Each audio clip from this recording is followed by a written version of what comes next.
Bismillahirrahmanirrahim. In previous lecture of chapter number 10, we discussed the basic definitions of acid and bases, the identification of acid and bases, some characteristic of acid and bases. Now today we will discuss the major concepts about the acid and bases. There are major three concepts. The first one is Arrhenius concept, the second one is Bronsted-Lowry concept, and the third one is the Lewis theory. Now come to the first concept, which is Arrhenius concept, Arrhenius theory or Arrhenius model. Arrhenius model को Arrhenius model किस वजह से कहते हैं? क्योंकि Arrhenius theory या Arrhenius model जिस chemist ने प्रपोज किया था तो उसका नाम था आर्हीनियस। यहाँ पे आप उनकी पिक्चर देख सकते हैं आर्हीनियस केमिस्ट की। इनके नेम की वजह से इस मॉडल या इस थ्योरी को आर्हीनियस का नाम दिया है। तो ये मॉडल 1884 को प्रपोज किया गया था। इसमें एसिड और बेस की प्रॉपर डिफिनीशंस इस मॉडल के बेस पे दी गई हैं। ठीक है, तो सबसे पहले आते हैं एसिड की डिफिनीशन की तरफ। तो एसिड को आर्हीनियस मॉडल के बेस पे जो डिफ़ाइन किया गया है वो है a substance that produces hydrogen ions और protons when dissolve in water. यहाँ पे हाइड्रोजन आइंस और प्रोटॉन का जिक्र आया है, तो हाइड्रोजन आइंस को नॉर्मली प्रोटॉन्स भी कहते हैं। तो इस कंसेप्ट या इस डिफिनीशन के मुताबिक किसी भी सब्सटेंस को अगर हम एक्वस सॉल्यूशन में डालते हैं, उसको डिज़ोल्व करते हैं, तो अगर उस सब्सटेंस ने उस सॉल्यूशन में हाइड्रोजन आइंस प्रोड्यूस किए या उसकी कंसंट्रेशन ज़्यादा की हाइड्रोजन आइंस की, तो इट मीन्स जो सब्सटेंस आपने उस एक्वस सॉल्यूशन में या वाटर में डाला है तो वो एसिड है। इसके साथ ही उन्होंने जिस तरह प्रीवियस लेक्चर्स में हमने कैरेक्टरिस्टिक ऑफ एसिड पढ़ा था कि वही सबसे जो इम्पोर्टेंट कैरेक्टर है वो है सोर इन टेस्ट, मतलब मोस्ट ऑफ द एसिड्स जो हैं वो सोर इन टेस्ट हैं। ठीक है, दूसरी बात यहाँ पे आती है लो पीएच की। तो लो पीएच क्या है? तो जिस तरह हमने पीएच वाले लेक्चर में हमने पढ़ा था कि भाई पीएच क्या है, एक ग्रेडिंग सिस्टम है जो हमें बताता है कि भाई एक अननोन सब्सटेंस को आप चेक करते हैं तो वो एसिड है, बेस है या न्यूट्रल है, मतलब उसकी एसिडिटी है कैरेक्टरिस्टिक या बेसिसिटी है या वो न्यूट्रल है। वो किस बेस पे कहते हैं? वो इस बेस पे हम कह सकते हैं कि भाई जो पीएच का ग्रेडिंग सिस्टम है वो रेंज करता है 1 से लेकर 14 तक। फिर हमने उसमें फ़र्दर डिस्कस किया था कि भाई 1 से लेकर 6 तक अगर हमारे पास किसी अननोन सब्सटेंस का पीएच आ रहा है तो वो एसिड की कैटेगरी में आएगा, जबकि 7 पे अगर किसी भी सब्सटेंस का पीएच आ रहा है तो it means that substance is neutral. जिस तरह हमने एग्जांपल लिया था कि भाई वाटर, तो वाटर एक न्यूट्रल है। ठीक है, न्यूट्रल क्यों है?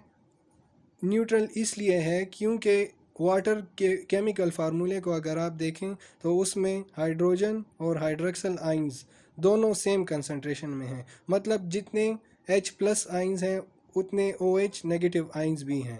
ठीक है, तो इससे पता चलता है कि भाई जितने हाइड्रोजन आइंस हैं उतने हाइड्रोक्सल हैं। इट मीन्स ये दोनों एक दूसरे को बैलेंस कर रहे हैं।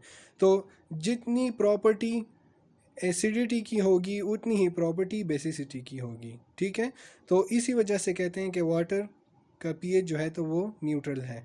जबकि उस ग्रेडिंग सिस्टम में फिर 8 से लेकर 14 तक जो ग्राफ आ रहा है तो वो क्या है? अगर किसी अननोन सब्सटेंस को आप देखते हैं कि भाई उसका पीएच क्या है, तो अगर वो 8 से लेकर 14 तक आ रहा है तो इट मीन्स ये सब्सटेंस बेसिक इन नेचर है या बेस है। ठीक है, now come to the third point which is the litmus paper. ठीक है, अगर किसी भी अननोन सब्सटेंस को हम चेक करते हैं कि भाई ये एसिड है या बेस है, तो उसके लिए एक ख़ास किस्म का पेपर यूज़ होता है लेबॉर्ट्रीज़ में, वो है लिटमस पेपर। लिटमस पेपर एक ख़ास किस्म का पेपर है जिस पे एक स्पेसिफिक केमिकल लगा होता है, ठीक है। तो इसी वजह से उसको लिटमस पेपर कहते हैं। तो वो एक्चुअली इंडिकेट करता है एसिड या बेस को। तो जब किसी भी अननोन सब्सटेंस के एक ड्रॉप को हम लिटमस पेपर पे डालते हैं, तो अगर वो लिटमस पेपर रेड हो जाए तो इट मीन्स ये इंडिकेट कर रहा है कि the substance is an acid, ठीक है। जबकि दूसरी तरफ जब हम बेस की बात करें तो बेस का जो है, अगर लिटमस पेपर ब्लू हो जाए जब हम उस पर किसी अननोन सब्सटेंस का ड्रॉप डालते हैं, ठीक है, तो अगर वो लिटमस पेपर ब्लू हो जाए तो it means the substance is base, ठीक है। So now come to the definition of base according to the Arrhenius concept कि भाई a substance that produces OH negative ions it means hydroxyl ions when dissolved in water, ठीक है। अगर कोई substance है और उसको हम वाटर में या एक्वा सोल्यूशन में डिज़ोल्व करते हैं और वो हाइड्रोक्सल आइंस की प्रोडक्शन करता है तो इट मीन्स ये सब्सटेंस बेस है, ठीक है।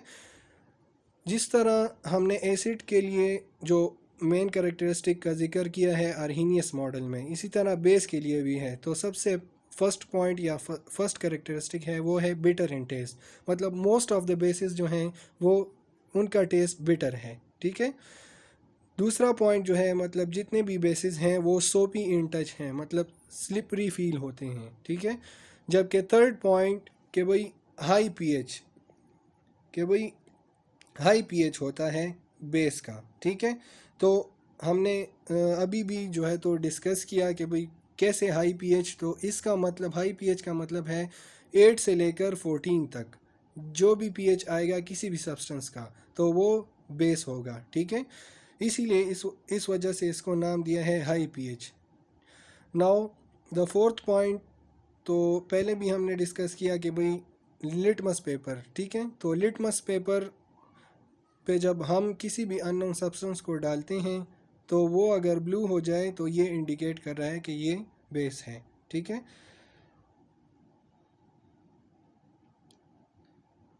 The second concept is the Bronsted Lowry concept. जिस तरह आर्हीनियस कंसेप्ट में हमने पढ़ा कि भाई आर्हीनियस कंसेप्ट को जो नाम दिया है वो उस साइंटिस्ट के नाम से या केमिस्ट के नाम से उसको नाम दिया गया है कि भाई आर्हीनियस कंसेप्ट। सेम उसी तरह जो दूसरा कंसेप्ट है आर्हीनियस कंसेप्ट के बाद जो दूसरा कंसेप्ट जिक्र हुआ है या प्रपोज्ड हुआ है वो है ब्रॉन्स्टेड-लोरी कंसेप्ट। तो ब्रॉन्स्टेड-लोरी कंसेप्ट भी एक्चुअली दो साइंटिस्ट की कंट्रीब्यूशन से इन्होंने ये थ्योरी या ये मॉडल जो है तो प्रपोज किया था, तो इसी वजह से उसका नाम रखा गया है ब्रॉन्स्टेड-लोरी थ्योरी या Bronsted Lowry concept of acid and basis.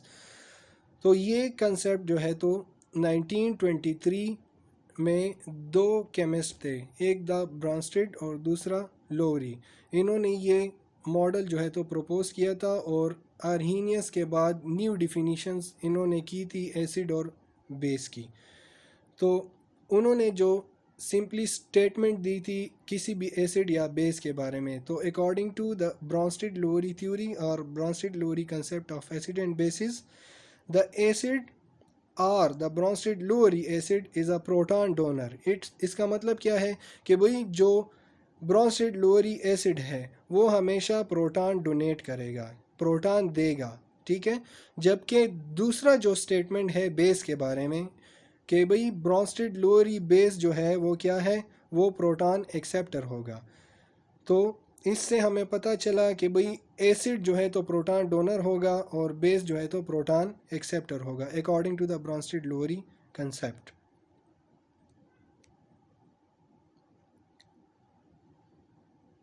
Now come to the reaction. जब हमारे पास HCl हाइड्रोक्लोरिक एसिड या हाइड्रोजन क्लोराइड ये जब वाटर के साथ रिएक्शन करता है, ठीक है, तो क्या बनाता है, हमारे पास हाइड्रोनियम आयन बनेगा और उसके साथ क्लोरीन आयन भी बनेगा, ठीक है। तो यहाँ पे आइडेंटिफाई करते हैं कि भाई यहाँ पे प्रोटॉन डोनर कौन सा है और प्रोटॉन एक्सेप्टर कौन सा है। तो जो प्रोटॉन डोनर होगा so according to the statement वो एसिड होगा, जबकि दूसरी तरफ जो प्रोटॉन एक्सेप्टर होगा so that species will be called the Bronsted-Lowry base. So यहाँ पे HCl है और H2O है। तो अगर आप HCl को देखें तो HCl में रिएक्टेंट्स में HCl है, जबकि प्रोडक्ट्स में सिर्फ हमारे पास क्लोरीन आयन नज़र आ रहा है।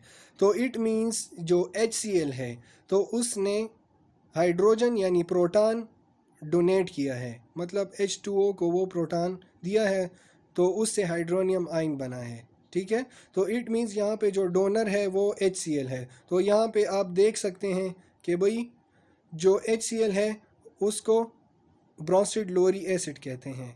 क्यों? क्योंकि उसने प्रोटॉन डोनेट किया है, जबकि हमारे पास यहाँ जो वाटर है वो प्रोटॉन एक्सेप्टर है तो उसको ब्रोंस्टेड लोअरी बेस कहते हैं। इसी तरह दूसरे रिएक्शन में देखें कि भाई जब एमोनिया गैस डिज़ोल्व होता है इन वाटर, ठीक है, मतलब NH3 जब डिज़ोल्व होता है H2O में, रिएक्शन में आप देख सकते हैं कि भाई जो NH3 H2O के साथ रिएक्शन करता है तो वो क्या बनाता है, NH4 यहाँ पे देख लें, और हाइड्रोक्सल आइंस जो है तो हमारे पास प्रोड्यूस हो रहा है। तो अगर यहाँ पे आप आइडेंटिफाई करें कि भाई कौन सा ब्रोंस्टेड लोअरी एसिड है या कौन सा ब्रोंस्टेड लोअरी बेस है तो इजीली आपको पता चल जाएगा जिसने प्रोटॉन डोनेट किया है वो ब्रोंस्टेड लोअरी एसिड है, जबकि जिसने एक्सेप्ट किया है वो ब्रोंस्टेड लोअरी बेस है। तो यहाँ अगर रिएक्टेंट्स की तरफ देखें तो रिएक्टेंट्स में NH3 है, जबकि प्रोडक्ट्स में देखें तो NH4 प्लस है। ठीक है, तो इट मीन्स एमोनिया ने जो है तो क्या किया है, हाइड्रोजन एक्सेप्ट किया है। तो एमोनिया यहाँ पे क्या है, ब्रोंस्टेड लोअरी बेस है, जबकि जो H2O है उसने एक हाइड्रोजन दिया है। तो यहाँ पे हाइड्रोक्सल आयन आप देख रहे हैं प्रोडक्ट्स में, तो वो क्या है कि वही सिर्फ हाइड्रोक्सल आयंस है, उससे एक प्रोटॉन निकला हुआ है। तो इट मीन्स इसने एक प्रोटॉन डोनेट किया है। तो H2O इस रिएक्शन में क्या है, एक ब्रोंस्टेड लोअरी एसिड है। क्यों? क्योंकि उसने प्रोटॉन को डोनेट किया है।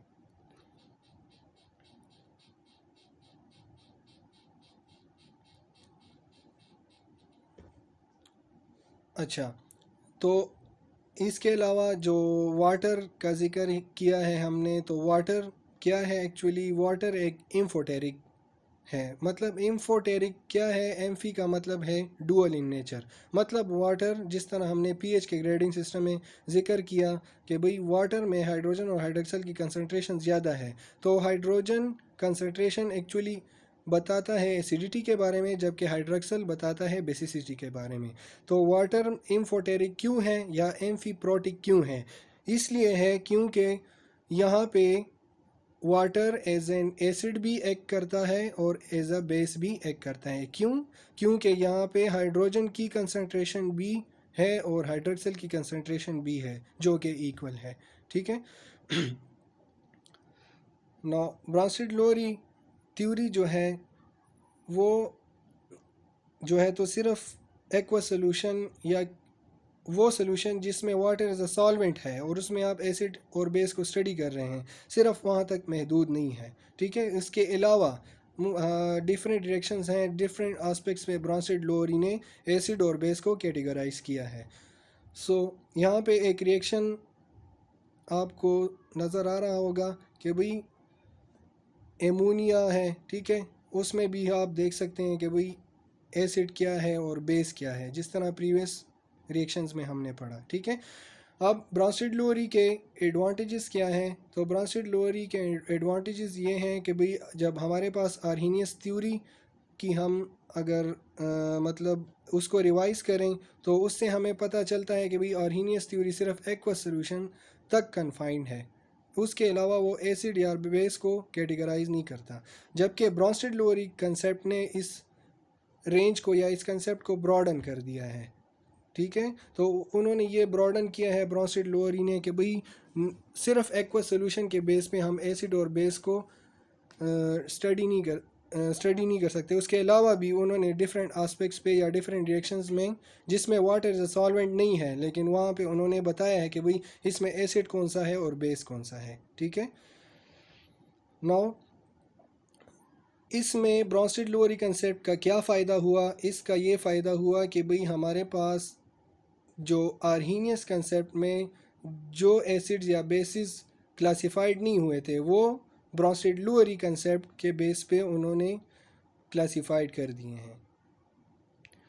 अच्छा an acid will only donate a proton when there is something there to accept it। ठीक है, किसी भी रिएक्शन में अगर एसिड प्रोटॉन तभी डोनेट करेगा जब कोई दूसरा स्पीशी वहाँ पे मौजूद होगा जो इसको एक्सेप्ट करे, और बेस वो प्रोटॉन एक्सेप्ट करेगा, तभी वो प्रोटॉन एक्सेप्ट करेगा जब वहाँ पे कोई डोनेट करने वाला हो। मतलब अगर कोई दूसरा स्पीशी हो और वो डोनेट करे तभी बेस जो है तो वो उसको एक्सेप्ट करेगा।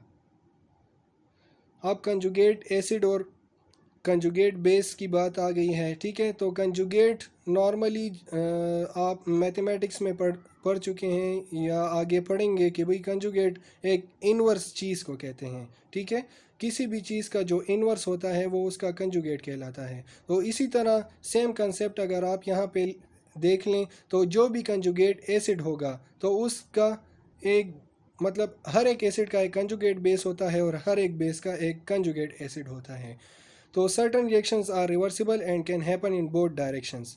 ठीक है, कुछ रिएक्शंस रिवर्सिबल होती हैं, कुछ नॉन रिवर्सिबल होती हैं या इरिवर्सिबल उसको कहते हैं। ठीक है, तो रिवर्सिबल वो रिएक्शंस हैं जिसमें रिएक्टेंट्स कंप्लीटली प्रोडक्ट्स में कन्वर्ट नहीं होते। ठीक है, या प्रोडक्ट्स में कन्वर्ट हो जाते हैं लेकिन प्रोडक्ट्स वापस रिएक्टेंट्स में कन्वर्ट होते हैं। तो ये टाइप ऑफ रिएक्शंस जो हैं इनको रिवर्सिबल रिएक्शन कहते हैं। जबकि दूसरी तरफ इरिवर्सिबल रिएक्शंस हैं, तो इरिवर्सिबल रिएक्शंस वो रिएक्शंस हैं जिसमें कंप्लीटली जो रिएक्टेंट्स हैं वो प्रोडक्ट्स में कन्वर्ट होते हैं।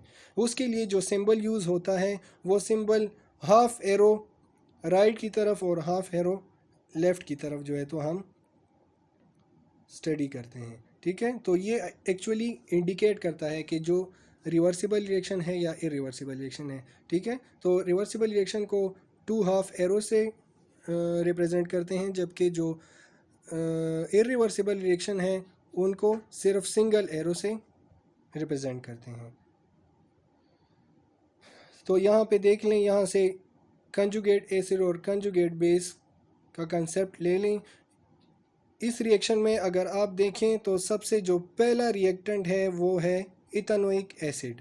ठीक है, जब इथेनोइक एसिड वाटर के साथ रिएक्शन करता है तो वो एक्चुअली यहाँ पे इथेनोइक एसिड प्रोटॉन को डोनेट करता है। रिएक्टेंट की तरफ आप देख लें तो यहाँ पे एक हाइड्रोजन जो है तो वो डिफिशेंट है। ठीक है, तो वो हाइड्रोजन कहाँ गया है इथेनोइक एसिड से? वो इथेनोइक एसिड ने डोनेट किया है किसको? हाइड्रोनियम आयन को। ठीक है, तो यहाँ पे जो इथेनोइक एसिड है रिएक्टेंट्स में तो वो एसिड है, जबकि इसका कंजुगेट बेस जो CH3COO नेगेटिव आपको नज़र आ रहा है प्रोडक्ट्स में, तो ये एक्चुअली कंजुगेट बेस है किसका? इथेनोइक एसिड का। ठीक है, और इसी तरह सेम बेस का कंसेप्ट भी है कि भाई अगर बेस है तो उसका कंजुगेट एसिड जो है तो वो क्या होगा। ठीक है, now come to this slide. An acid changes to a conjugate base when it donates a proton। ठीक है, जिस तरह प्रीवियस केमिकल रिएक्शन में हमने पढ़ा, जिस तरह इथेनोइक एसिड ने हाइड्रोजन को डोनेट किया। ठीक है, और वहाँ पे आपके साथ हाइड्रोनियम आयन बना, जबकि इथेनोइक एसिड से एक हाइड्रोजन या प्रोटॉन जो है तो वो चला गया है। तो इट मीन्स जो इथेनोइक एसिड था तो दूसरी तरफ प्रोडक्ट्स में जो डिफिशेंट मतलब एक हाइड्रोजन डिफिशेंट इथेनोइक एसिड जो प्रोडक्ट्स में नज़र आ रहा है आपको। ठीक है, CH3COO नेगेटिव, तो वो क्या है? उससे हाइड्रोजन निकला है, तो इट मीन्स ये उस इथेनोइक एसिड का कंजुगेट बेस है। ठीक है, a base changes to a conjugate acid when it accepts a proton. ठीक है, जबकि दूसरी तरफ जो वाटर है तो उससे हाइड्रोनियम आयन बना। ठीक है, तो उससे भी आप मतलब पता चल जाता है कि भाई जो बेस है, ठीक है, तो वो उसका कंजुगेट एसिड कैसे बनेगा? जब वो प्रोटॉन एक्सेप्ट करेगा। ठीक है ना, यहाँ पे आप देख लें तो CH3COO नेगेटिव जो फर्स्ट आपको केमिकल फार्मूला नज़र आ रहा है is the conjugate base of the ethanoic acid, जो रिएक्शन में हमने वहाँ पे एक्सप्लेन किया। ठीक है, तो जबकि दूसरे पॉइंट में आप देख लें तो CH3COOH is a conjugate acid of this CH3COO negative. ठीक है, तो every base has a conjugate acid and every acid has a conjugate base. Neutralisation है, तो neutralisation different types of reactions पढ़े हैं आपने प्रीवियस क्लासेस में कि भाई एडिशन रिएक्शन है, सब्ट्रैक्शन रिएक्शंस हैं, सब्स्टिट्यूशन रिएक्शंस हैं. तो उसके साथ साथ जो इम्पोर्टेंट एक डिफिनीशन है वो है न्यूट्रलाइजेशन. तो न्यूट्रलाइजेशन एक स्पेसिफिक टाइप ऑफ रिएक्शंस है जिसमें एक एसिड जब बेस के साथ रिएक्शन करता है तो वो साल्ट एंड वाटर बनाता है. This type of reaction is known as neutralisation reaction. It means acid base को न्यूट्रलाइज कर रहा है और बेस एसिड को. ठीक है, so that is the reason why it is called neutralisation reaction. So the reason is what? The acid is neutralizing the base and the base is neutralizing the acid. Now when acid and bases react with each other in the right proportion, they cancel each other out. ठीक है, when this happens both the acid and the base lose their characteristic properties.